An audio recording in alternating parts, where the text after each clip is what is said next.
Hello friends, operators में ये हमारा लास्ट वीडियो है। अब तक हमने arithmetic operator, relational operator, logical operator, assignment operator, special operator, bitwise operator and conditional operator के बारे में सीखा। तो आज का हमारा टॉपिक है इंक्रीमेंट एंड डिक्रीमेंट ऑपरेटर। बहुत सारे एमसीक्यू टाइप के क्वेश्चंस और एप्टीट्यूड टेस्ट में और इंटरव्यू में भी इस टॉपिक को बहुत ही ट्विस्ट करके पूछा जा सकता है। किसी भी टाइप का क्वेश्चंस आपको पूछा जाए तो अगर आपने आज का ये वीडियो देख लिया तो आप उसे इजीली सॉल्व कर सकेंगे। तो आइए हम बात करते हैं इंक्रीमेंट और डिक्रीमेंट ऑपरेटर की। इंक्रीमेंट और डिक्रीमेंट ऑपरेटर यूनरी टाइप के ऑपरेटर हैं जो एक ही ऑपरेंड के साथ यूज कर सकते हैं। अगर हम इंक्रीमेंट ऑपरेटर का यूज करेंगे तो जिस ऑपरेंड के साथ हमने उसका यूज किया होगा उसकी वैल्यू में एक वैल्यू प्लस हो जाएगी। और अगर डिक्रीमेंट ऑपरेटर का यूज हम करते हैं तो जिस भी ऑपरेंड के साथ हम उसका यूज करते हैं उसकी वैल्यू एक माइनस हो जाएगी। यहाँ पे इंक्रीमेंट और डिक्रीमेंट ऑपरेटर को हम इस तरह से लिख सकते हैं, प्लस प्लस और माइनस माइनस। इस ऑपरेटर का यूज हम किसी भी एक ऑपरेंड के साथ ही कर सकते हैं, इसलिए इसे यूनरी ऑपरेटर कहा जाता है। तो इसको लिखने के लिए हम इस तरह से लिख सकते हैं। सपोज हमारे पास m नाम का कोई वेरिएबल है तो m प्लस प्लस और m माइनस माइनस, इस तरह से हम लिख सकते हैं। अगर हमने ऑपरेटर को ऑपरेंड के बाद में लिखा है तो उसको हम बोलेंगे पोस्ट फिक्स ऑपरेटर। अगर हमने ऑपरेटर को वेरिएबल के पहले लिखा है तो उसको हम बोलेंगे प्रीफिक्स ऑपरेटर। इसका मतलब ये हुआ दोस्तों कि इंक्रीमेंट और डिक्रीमेंट ऑपरेटर को हम दो टाइप से लिख सकते हैं, वेरिएबल के आगे और वेरिएबल के पीछे। इन दोनों में क्या डिफरेंस है तो इसकी हम आगे बात करेंगे। लेकिन अगर m की कोई भी वैल्यू है और हमने यहाँ पे लिखा m प्लस प्लस और प्लस प्लस m, तो इसका मतलब होता है m is equal to m plus one. मतलब m की जो भी वैल्यू होगी उसमें एक वैल्यू इंक्रीमेंट हो जाएगी। और अगर यहाँ पे हमने लिखा m माइनस माइनस और माइनस माइनस m, तो m की जो भी वैल्यू होगी उसमें m is equal to m minus one हो जाएगा। यहाँ पे एक एग्जाम्पल दिया है। सपोज हमारे पास a नाम का एक वेरिएबल है जिसकी वैल्यू है 11 और अगर हमने यहाँ पे लिखा प्लस प्लस a, तो इसका मतलब क्या होगा, a is equal to a plus one. मतलब a की जो 11 वैल्यू थी उसमें एक प्लस हो जाएगा तो उसकी वैल्यू हो जाएगी 12। तो यहाँ पे हम अगर a को प्रिंट करेंगे तो a की वैल्यू यहाँ पे प्रिंट होगी 12। ये इसका आंसर होगा। अगर हम इंक्रीमेंट और डिक्रीमेंट ऑपरेटर को इस तरह से सिंगल स्टेटमेंट में लिखते हैं तो पोस्टफिक्स और प्रीफिक्स दोनों में कोई डिफरेंस नहीं है। उसकी वैल्यू एक इंक्रीमेंट करके देगा या एक डिक्रीमेंट करके देगा, बट इन दोनों में ह्यूज डिफरेंस है। अगर आप इंक्रीमेंट और डिक्रीमेंट ऑपरेटर का यूज किसी असाइनमेंट ऑपरेटर के साथ करते हैं और अगर प्रिंटफ के अंदर करते हैं तो इन दोनों में बहुत बड़ा डिफरेंस है। तो अब हम सीखते हैं पोस्टफिक्स ऑपरेटर किसे कहते हैं और प्रीफिक्स ऑपरेटर किसे कहते हैं। तो पोस्टफिक्स का मतलब होता है किसी भी ऑपरेंड के बाद में अगर हम ऑपरेटर को लिखते हैं तो उसे बोलते हैं पोस्टफिक्स ऑपरेटर। और पोस्टफिक्स एक्सप्रेशंस इवेल्युएट कैसे होता है, तो सबसे पहले वो अपनी जो भी वैल्यू होगी वो पहले असाइन कर देगा वैल्यू वेरिएबल में, और उसके बाद वो अपना जो भी इंक्रीमेंट और डिक्रीमेंट होगा वो ऑपरेशन परफॉर्म करेगा। मतलब सपोज यहाँ पे हमने ऐसा कोई स्टेटमेंट लिखा है a is equal to m plus plus, तो इसमें सबसे पहले हमें ये ध्यान में रखना है कि ये पोस्टफिक्स है कि प्रीफिक्स है। तो यहाँ पे पोस्टफिक्स है। तो पोस्टफिक्स का मतलब होता है m की जो भी वैल्यू होगी वो पहले a में असाइन कर देगा और उसके बाद m की अपनी वैल्यू में इंक्रीमेंट करेगा। और अगर इसे हम प्रिंटफ में यूज कर रहे हैं तो पहले वो आउटपुट स्क्रीन पर प्रिंट कर देगा और उसके बाद वो अपनी वैल्यू में ऑपरेशन परफॉर्म करेगा, इंक्रीमेंट और डिक्रीमेंट। तो सेम उसी तरह प्रीफिक्स किसे कहते हैं? तो अगर हम किसी भी इंक्रीमेंट और डिक्रीमेंट ऑपरेटर को ऑपरेंड के पहले लिखते हैं तो उसे बोलते हैं प्रीफिक्स ऑपरेटर। और प्रीफिक्स ऑपरेटर पहले अपना ऑपरेशन परफॉर्म करेगा और उसके बाद वैल्यू को असाइन करेगा। बस ये दो डिफरेंस है जो आपको याद रखने हैं दोस्तों। आइए हम एग्जांपल से समझते हैं। सपोज हमारे पास एक वेरिएबल है इंटीजर a, उसकी वैल्यू दी गई है 11 और एक y नाम का वेरिएबल है। अगर हमने इस तरह से एक्सप्रेशन को लिखा y is equal to a plus plus, तो जब भी हम इंक्रीमेंट और डिक्रीमेंट ऑपरेटर को असाइनमेंट ऑपरेटर के साथ यूज करते हैं तब आपको सबसे पहले ये बात ध्यान में रखनी है कि ऑपरेटर पोस्टफिक्स है कि प्रीफिक्स है। तो यहां पे पोस्टफिक्स ऑपरेटर दिया गया है, तो इसका मतलब ये हुआ दोस्तों कि a की जो भी वैल्यू होगी वो पहले y में असाइन कर देगा। मतलब यहाँ पे y में हमें जो वैल्यू मिलेगी वो मिलेगी 11 और असाइन करने के बाद a की जो वैल्यू होगी वो इंक्रीमेंट होगी, तो a की वैल्यू यहाँ पे हो जाएगी 12, मतलब एक इंक्रीमेंट कर देगा। तो अगर हम यहाँ पे a और y को प्रिंट करेंगे तो हमें a की वैल्यू जो मिलेगी वो 12 मिलेगी और y की जो वैल्यू मिलेगी वो मिलेगी 11। तो ये आपको ध्यान में रखना है दोस्तों। उसके बाद हम दूसरा एक एग्जांपल लेते हैं। सपोज यहाँ पे सेम एग्जांपल है a is equal to 11 and y is equal to plus plus a। यहाँ पे हमने प्रीफिक्स ऑपरेटर को लिखा है। तो प्रीफिक्स का मतलब हुआ वो पहले अपना इंक्रीमेंट ऑपरेशन परफॉर्म करेगा, मतलब a की जो भी वैल्यू होगी उसमें पहले एक इंक्रीमेंट हो जाएगा। तो यहाँ पे a की वैल्यू 12 हो जाएगी, प्लस 1 मतलब 11 प्लस 1 मतलब 12, और वो जो 12 होगा वो y में असाइन होगा। तो a और y दोनों की वैल्यू हमें 12 मिलेगी। तो यहाँ पे हम अगर a को प्रिंट करेंगे और y को प्रिंट करेंगे तो यहाँ पे हमें वैल्यू मिलेगी 12। सेम उसी तरह अगर हम इंक्रीमेंट और डिक्रीमेंट ऑपरेटर का यूज किसी प्रिंटफ फंक्शन में करते हैं तो वो कैसे ऑपरेशन परफॉर्म करेगा? तो वो इस तरह से ऑपरेशन परफॉर्म करेगा। सबसे पहले a की वैल्यू 12 है। अगर हम प्रिंटफ फंक्शन में a प्लस प्लस प्रिंट करते हैं तो यहाँ पे आपको ध्यान में रखना है कि ये पोस्टफिक्स है कि प्रीफिक्स है। तो यहाँ पे ये पोस्टफिक्स है, तो पोस्टफिक्स का मतलब ये अपना जो इंक्रीमेंट ऑपरेशन है वो बाद में परफॉर्म करेगा, पहले अपनी जो भी वैल्यू होगी उसे आउटपुट स्क्रीन पर प्रिंट कर देगा। तो समझिए कि ये हमारी आउटपुट स्क्रीन है। तो आउटपुट स्क्रीन पर यहाँ पे ये पहला स्टेटमेंट क्या करेगा? तो प्रिंट करेगा %d a प्लस प्लस, मतलब a की वैल्यू यहाँ पे प्रिंट करेगा। तो कितनी प्रिंट करेगा? तो 12। प्रिंट करने के बाद मेमोरी में हमारा जो ये वेरिएबल था a, उसकी वैल्यू कितनी थी? 12। तो ये प्रिंट करने के बाद अपना ऑपरेशन परफॉर्म करेगा तो मेमोरी में उसकी वैल्यू हो जाएगी 13। उसके बाद यहाँ पे दूसरा प्रिंटफ फंक्शन एग्जीक्यूट होगा प्लस प्लस a, ये प्रीफिक्स ऑपरेटर है। तो प्रीफिक्स का मतलब मेमोरी में जितनी भी वैल्यू होगी उसमें एक प्लस करेगा और बाद में उसे प्रिंट करेगा। तो मेमोरी में उसकी वैल्यू थी 13, तो प्लस प्लस a, तो वो क्या करेगा? उसकी वैल्यू को कर देगा 14 और उसको प्रिंट करेगा यहाँ पे 14। तो अब मेमोरी में a की वैल्यू 14 है।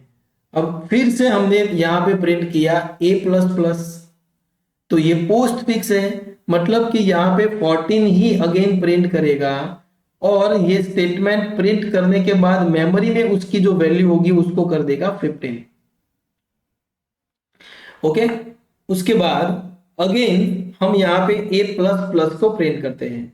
तो यहाँ पे अब जो वैल्यू प्रिंट होगी वो होगी 15, लेकिन प्रिंट करने के बाद ये पोस्ट फिक्स ऑपरेटर है, तो प्रिंट करने के बाद अपनी वैल्यू को इंक्रीमेंट करेगा तो मेमोरी में उसकी वैल्यू हो जाएगी 16। और उसके बाद अगर हम माइनस माइनस ए प्रिंट करते हैं, ये प्रीफिक्स है, तो 16 माइनस 1 मतलब यहाँ पे प्रिंट करेगा वो 15। और उसके बाद अगर हम ए प्लस प्लस को प्रिंट करेंगे तो यहाँ पे 15 प्रिंट करेगा और मेमोरी में बाद में उसकी वैल्यू हो जाएगी 16। तो अगर इसके बाद भी अगर आप ए को प्रिंट करते हैं तो वो प्रिंट करेगा 16। तो अगर हम इंक्रीमेंट और डिक्रीमेंट ऑपरेटर को प्रिंटफ फंक्शन के अंदर लिखते हैं तो वो कैसे ऑपरेशन परफॉर्म करता है, हमने ये सीखा। उसके बाद अगर प्रिंटफ फंक्शन में इंक्रीमेंट और डिक्रीमेंट ऑपरेटर्स मल्टीपल टाइम्स दिए गए हैं तो वो कैसे ऑपरेशन परफॉर्म करेगा। तो यहाँ पे आपको ये दोस्तों ध्यान में रखना है कि अगर प्रिंटफ फंक्शन के अंदर multiple times increment decrement operator दिए गए हैं तो उसका जो ऑपरेशन परफॉर्म होगा वो राइट टू लेफ्ट होगा, नॉट लेफ्ट टू राइट। मतलब सपोज यहाँ पे हमें दिया गया है a इज इक्वल टू 12 और इस वैल्यू को हम 1 2 3 और 4 बार प्रिंट कर रहे हैं। सबसे पहले हमने लिखा a, उसके बाद प्लस प्लस a, उसके बाद a प्लस प्लस और उसके बाद a माइनस माइनस। तो ये वैल्यू कैसे प्रिंट करेगा, तो हमें यहाँ पे right to left operation perform करना है। सबसे पहले a की वैल्यू 12 थी तो सबसे लास्ट में हमने कौन सा स्टेटमेंट दिया हुआ है, ए माइनस माइनस मतलब कि पोस्ट फिक्स ऑपरेटर। तो पोस्ट फिक्स का मतलब हुआ कि वो पहले प्रिंट कर देगा, तो यहां पे प्रिंट कर देगा 12, यहां पे प्रिंट कर देगा 12। और ये प्रिंट करने के बाद उसकी मेमोरी में जो भी वैल्यू थी वो 12 थी, तो ए माइनस माइनस मतलब उसकी वैल्यू अब हो जाएगी मेमोरी में 11। और उसके बाद ये प्रिंट करेगा a प्लस प्लस, तो a प्लस प्लस ये भी पोस्ट फिक्स है, तो मेमोरी में कितनी वैल्यू है 11, तो यहाँ पे 11 ही प्रिंट करेगा। लेकिन ये स्टेटमेंट एग्जीक्यूट होने के बाद मेमोरी में उसकी वैल्यू हो जाएगी 12। उसके बाद प्लस प्लस a, तो ये पहले इंक्रीमेंट करेगा, मतलब कि मेमोरी में जो वैल्यू थी उसमें एक इंक्रीमेंट कर देगा, तो यहाँ पे वैल्यू जो प्रिंट होगी वो होगी 13 और मेमोरी में अभी 13 ही वैल्यू है, तो अगर a हम प्रिंट करेंगे तो यहाँ पे भी प्रिंट होगा 13। तो इसका जो आंसर आएगा वो 13, 13, 11 और 12 आएगा। तो अगर प्रिंटफ फंक्शन के अंदर मल्टीपल टाइम्स अगर इंक्रीमेंट डिक्रीमेंट ऑपरेटर दिए हैं तो उसको पोस्टफिक्स और प्रीफिक्स के आधार पर हम कैसे कैलकुलेट करेंगे, कैसे इवैल्यूएट करेंगे, हमने ये सीखा। उसके बाद ये बहुत ही इंपॉर्टेंट है दोस्तों, we can use increment and decrement operator in the different type of statement. तो अगर आपको ऐसा कोई स्टेटमेंट दिया गया है y is equal to a plus plus comma plus plus a comma a plus plus comma plus plus a, यहां पे आपको एक बात ध्यान में रखनी है कि ऐसा कोई भी स्टेटमेंट दिया गया है और इसमें अगर पैरेंथेसिस नहीं दिया गया तो आपको क्या करना है, सबसे पहले आपको जो भी पहला एक्सप्रेशन होगा उसको ध्यान में रखना है कि ये पोस्टफिक्स है कि प्रीफिक्स है। मतलब कि अगर पहला एक्सप्रेशन अगर पोस्टफिक्स है तो a की जो भी वैल्यू होगी वो आपको पहले y में असाइन कर देनी है। मतलब कि a की वैल्यू 12 है तो आपको कोई ऑपरेशन परफॉर्म नहीं करना, a की जो भी वैल्यू होगी वो y में असाइन हो जाएगी, मतलब y की वैल्यू यहां पे हो जाएगी 12। और उसके बाद जितने भी इंक्रीमेंट डिक्रीमेंट ऑपरेटर दिए गए हैं उनको आपको इवैल्यूएट कर देना है सिंपली। मतलब कि प्लस प्लस है तो एक इंक्रीमेंट करना है, माइनस माइनस है तो एक डिक्रीमेंट करना है। तो यहाँ पे प्लस प्लस a है तो यहाँ पे वैल्यू हो जाएगी 13, यहाँ पे वैल्यू हो जाएगी 14, यहाँ पे 15 और यहाँ पे 16। तो a की जो वैल्यू मेमोरी में होगी बाद में इवैल्यूएशन होने के बाद वो हो जाएगी 16। तो अगर आप y और a को प्रिंट करेंगे तो आपको वैल्यू मिलेगी 12 और 16। सिंपली दोस्तों यहाँ पे हमने कॉमा से सेपरेट किया है और कोई पैरेंथेसिस नहीं किया है। अगर पैरेंथेसिस नहीं है तो आपको सबसे पहला जो स्टेटमेंट है उसी को इवेल्युएट करना है कि ये पोस्टफिक्स है कि प्रीफिक्स है। अगर पोस्टफिक्स है तो आप उसकी जो वैल्यू है वो असाइन करिए और बाद में उसका इवेल्यूशन कीजिए, और अगर प्रीफिक्स है तो पहले उसका इंक्रीमेंट कीजिए और उसका जो भी आंसर आएगा पहले स्टेटमेंट का वो आपको y में असाइन कर देना है, और उसके बाद जो भी बाद के स्टेटमेंट है उसको इवेल्युएट करना है। फॉर एग्जांपल सपोज यहाँ पे a की वैल्यू है 12 और हमने यहाँ पे लिखा y is equal to plus plus a, फिर minus minus a minus minus N minus minus a। तो यहाँ पे दोस्तों सबसे पहला जो स्टेटमेंट है वो हमारा प्रीफिक्स है। तो हम क्या करेंगे, a की जो भी वैल्यू थी उसमें हम एक इंक्रीमेंट कर देंगे, तो a की वैल्यू हो जाएगी 13। वो 13 वैल्यू हमें y में असाइन कर देनी है, तो y की वैल्यू हमें मिल जाएगी 13, और उसके बाद के जो भी स्टेटमेंट है उसको हमें इवेल्युएट करना है।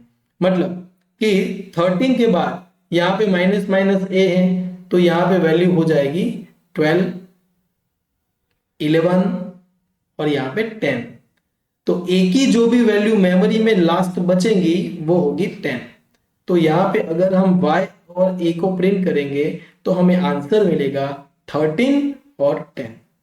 और आगे अगर हम बात करें तो अगर इंक्रीमेंट डिक्रीमेंट ऑपरेटर के साथ आपको किसी एरिथमेटिक ऑपरेटर के साथ भी ऑपरेशन परफॉर्म करना है, मतलब कि अगर इंक्रीमेंट डिक्रीमेंट ऑपरेटर के साथ एरिथमेटिक ऑपरेटर दिया हुआ है तो उसको हम इवेल्युएट कैसे करेंगे। तो यहाँ पे भी आपको एक बात ध्यान में रखनी है दोस्तों कि अगर इंक्रीमेंट डिक्रीमेंट ऑपरेटर के साथ एरिथमेटिक ऑपरेटर दिया गया है तो उन सारे ऑपरेटर्स में से जितने भी प्रीफिक्स ऑपरेटर है वो आपको फाइंड आउट करने हैं। तो प्रीफिक्स कितने दिए हुए हैं, यहाँ पे एक प्रीफिक्स दिया हुआ है ये और एक प्रीफिक्स दिया हुआ है ये, मतलब कि दो ही प्रीफिक्स ऑपरेटर है।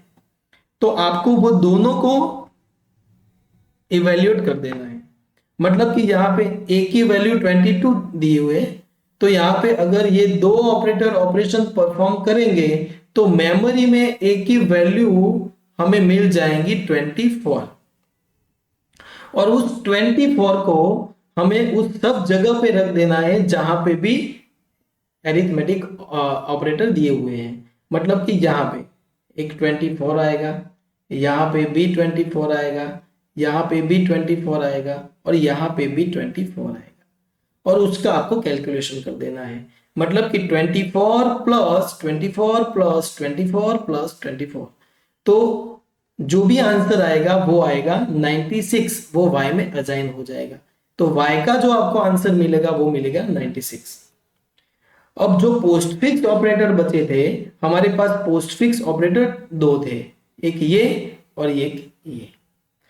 तो मेमोरी में लास्ट a की वैल्यू 24 थी, तो अब अगर पोस्टफिक्स ऑपरेशन हम परफॉर्म करेंगे तो दोनों प्लस प्लस है, तो यहाँ पे हमें वैल्यू मिलेगी 25 और यहाँ पे 26। तो a की जो वैल्यू लास्ट इवेल्युएट होगी वो होगी 26। तो अगर a को हम प्रिंट करेंगे तो उसका आंसर आएगा 26। तो इस तरह से हम इंक्रीमेंट डिक्रीमेंट ऑपरेटर के साथ अगर एरिथमेटिक ऑपरेशन परफॉर्म करेंगे तो ऐसे इवेल्युएट होगा। सेम उसी तरह दूसरा एग्जांपल, अगर हमें यहाँ पे a की वैल्यू 22 दी हुई है और यहाँ पे हमें ऐसा एक्सप्रेशन दिया हुआ है y is equal to minus minus A minus plus plus A plus plus plus A plus plus plus A. तो यहाँ पे हमें जो भी इंक्रीमेंट डिक्रीमेंट ऑपरेटर दिए हैं उसमें से हमें सबसे पहले जितने भी प्रीफिक्स हो गए उसको फाइंड आउट करना है। तो प्रीफिक्स कितने हैं, ये भी प्रीफिक्स है, ये भी प्रीफिक्स है, ये भी प्रीफिक्स है और ये भी प्रीफिक्स है। मतलब पोस्टफिक्स ऑपरेशन एक ही बचा, वो हम लास्ट में करेंगे।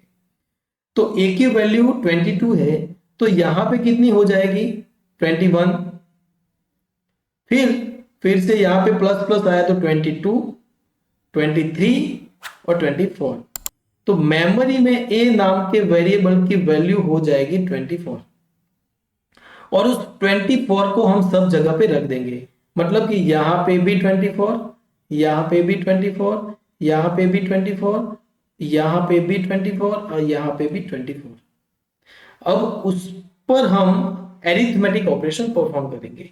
मतलब कि 24 माइनस 24 मतलब ये 0 हो गया पूरा।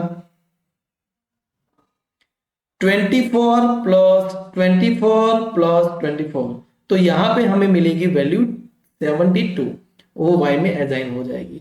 तो यहाँ पे y की वैल्यू हम प्रिंट करेंगे तो वैल्यू हो जाएगी हमारी 72।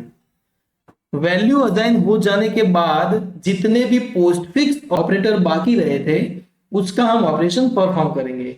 तो लास्ट में एक ही वैल्यू हमें मिली थी 24 और उसके बाद एक ही ऑपरेटर पोस्टफिक्स बाकी था a प्लस प्लस। तो अगर हम वो ऑपरेशन परफॉर्म करेंगे तो उसकी वैल्यू हमें मिलेगी 25। तो अगर हम a को प्रिंट करेंगे तो वो प्रिंट होगा 20।